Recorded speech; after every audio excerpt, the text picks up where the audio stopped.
ढेर सारे लोग कह रहे हैं कि ट्रस्ट में भारी घोटाला है, भारी घपला है, चंदे में गबन किया जा रहा है, चंदा चोरी किया जा रहा है, सोने चांदी के जेवरात ले जाए जा रहे हैं। जो उसके ट्रस्ट के जो मुख्य लोग हैं, जैसे भाटी जी हैं, मुझे बड़ी अच्छी ड्राइवर ने, मुझे बहुत अच्छा लग रहा है कि सर आप राम मंदिर की चिंता कर रहे हैं। मुझे बहुत अच्छा लग रहा है कि आप दान के पैसों की चिंता कर रहे हैं। थोड़ा और अच्छा लगता अगर राम मंदिर जाकर ये चिंता जता देते, अयोध्या पहुंचकर ये चिंता जता देते तो थोड़ा और ज्यादा अच्छा लगता। अच्छा, राम मंदिर की दहलीज पर पहुंचकर अखिलेश यादव आप ये बात बोल देते तो थोड़ा और अच्छा लगता। लेकिन कम टू द पॉइंट, मैं आऊंगा इस पर अलग से भी चर्चा कर लेंगे। थोड़ी सी जागरूकता आप दिखा लीजिए भाटी जी। मेरे मूल सवाल का जवाब अभी तक नहीं आया। चुनावी लूट पर भ्रम अभी से आप क्यों फैला रहे? क्या आपको बिहार बंगाल रिपीट होने का डर है? 1.5 मिनट में भाटी जी मैं चुप होकर इंतजार करता रहा कि शायद भाटी जी इतनी जागरूकता दिखाएंगे कि इस पर बोलेंगे नहीं, लेकिन नहीं आए भाटी जी। तो डर रहे हैं आप 27 को लेकर? नहीं, दो सवाल हैं आपके। एक तो ये कि हम डर रहे हैं, दूसरा सवाल है कि क्या हम भ्रम फैला रहे हैं। हम बिल्कुल भी नहीं डर रहे हैं, हमारी तैयारी बहुत अच्छी है। जनता के मुद्दों पर हम चुनाव लड़ेंगे, जनता हमारे साथ है। 2024 के लोकसभा चुनाव में हम भारतीय जनता पार्टी को हरा चुके हैं उत्तर प्रदेश में, और हम 27 में बुरी तरह हराएंगे, 300 से ज्यादा सीटें लेकर आएंगे। पहली बात, भ्रम हम नहीं फैला रहे हैं, हम सच्चाई बता रहे हैं। उसी का जवाब मैं दे रहा था। आपने जो 9 सीटों पर उपचुनाव हुआ, सबने देखा कि पुलिस जो है जगह जगह डंडे मार के मतदाताओं को वापस भगा रही थी। लोकतंत्र में पुलिस का, प्रशासन का, चुनाव आयोग का काम है कि ज्यादा से ज्यादा मतदान हो। पुलिस लोगों को प्रोत्साहित करे, प्रशासन प्रोत्साहित करे, चुनाव आयोग प्रोत्साहित करे कि आओ वोट डालो। यादव ने तो बिहार और बंगाल को कोट करके कहा कि और हम क्या, और आप क्या कह रहे हो? भ्रम जो वहां पर हुआ, जो वहां पर भ्रम किस लिए कह रहे हो? अखिलेश यादव ने उपचुनाव की बात तो नहीं कही। हाँ, जो मैं इस बात का भी समर्थन करता हूं आपका। जो पश्चिम बंगाल में हुआ वो यूपी में होगा।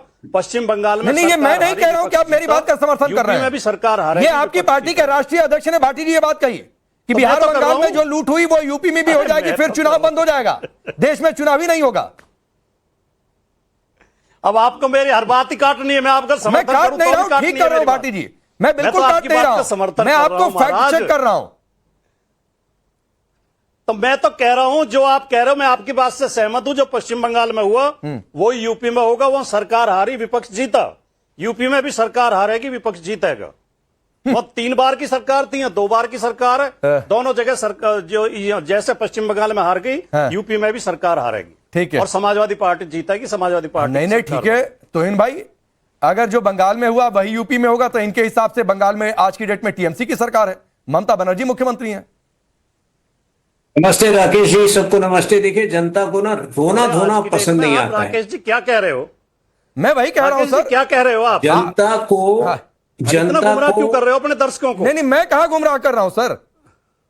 जनता को अब रोना धोना मैंने कब कहा कि उसकी ममता बनर्जी की सरकार? जो आपने कहा ममता बनर्जी की थी, मैंने ये थोड़े नहीं कहा। विपक्ष की सरकार बनी। हाँ ठीक है, मैं आ रहा हूं, ठीक है मैं आ रहा हूं। नो, आपने गलत को देखिए राकेश जी, गलत को जनता को राजनेताओं का रोना धोना पसंद नहीं आता है। वो संस्थानों पर संशय पैदा करे, ये पसंद नहीं आता है। ये पसंद नहीं आता है कि वो जो है भ्रष्टाचार को बढ़ावा दे और अपने नुक्स को छुपाने के लिए प्रधानमंत्री मोदी जी को बेवजह हर चीज के लिए दोषी ठहराए। और आज तो ये बात यहां तक पहुंच गई है कि मोदी जी के प्रति जो इनके मन में नफरत है, आज वो कहीं ना कहीं वो देश के लिए नफरत बनती जा रही है। तो जनता को ये बातें पसंद नहीं आ रही। एक सकारात्मक विषय इनके पास नहीं होता है। आज पूरा जो है एक जो हाईवे का नेटवर्क पूरे उत्तर प्रदेश में तैयार हुआ है। इनके जमाने में बुंदेलखंड जाना जो है अपने आप में एक चैलेंज होता था। लोग जो है विदेश जाकर आ जाते थे। बुंदेलखंड जाने में जो है इनके इस समय जो है सड़कें इतनी खराब थी कि वो एक बहुत बड़ी समस्या थी।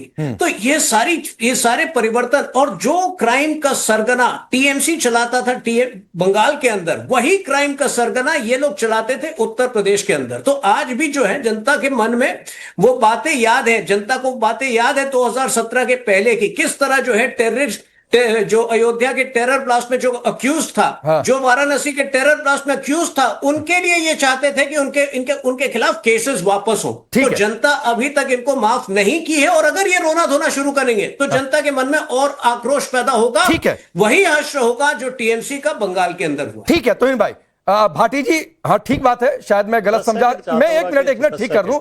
आपने जो बोला शायद मैं गलत समझा, मैं उस सवाल को दुरुस्त कर देता हूं फिर से। आप कह रहे हैं कि विपक्ष की सरकार बनी पश्चिम बंगाल में, तो इसी आधार पर आपको लगता है कि यूपी में भी सपा की सरकार बन जाएगी, आपका कोई रोल नहीं रहेगा, वो ट्रेंड आप फॉलो कर रहे हैं?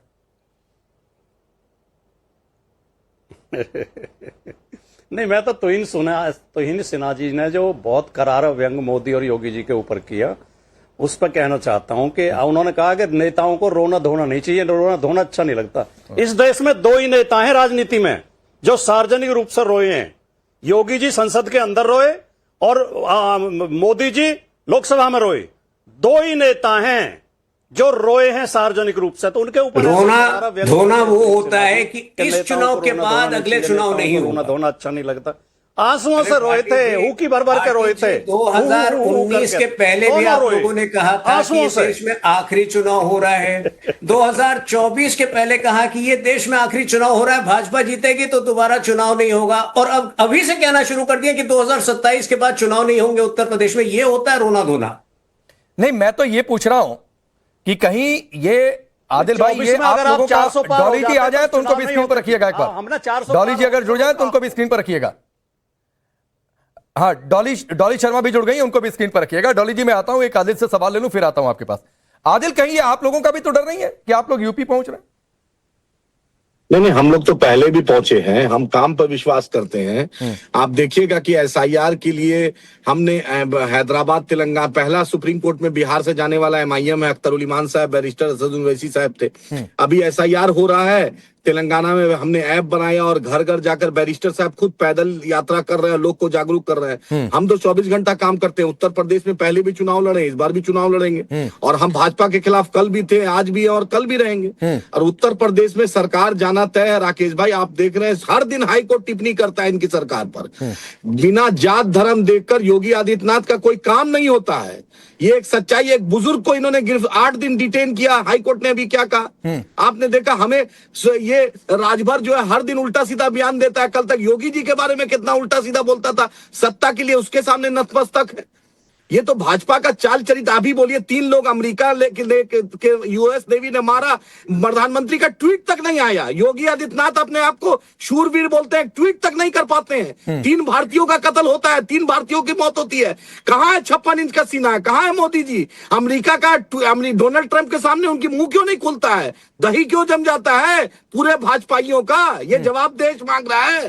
पूछिए भाजपाइयों से। तो आप मेरे सवाल का अलबत्ता जवाब नहीं दिया आदिल भाई। हाँ, कुछ सपा से बातचीत चल रही है क्या गठबंधन को लेकर?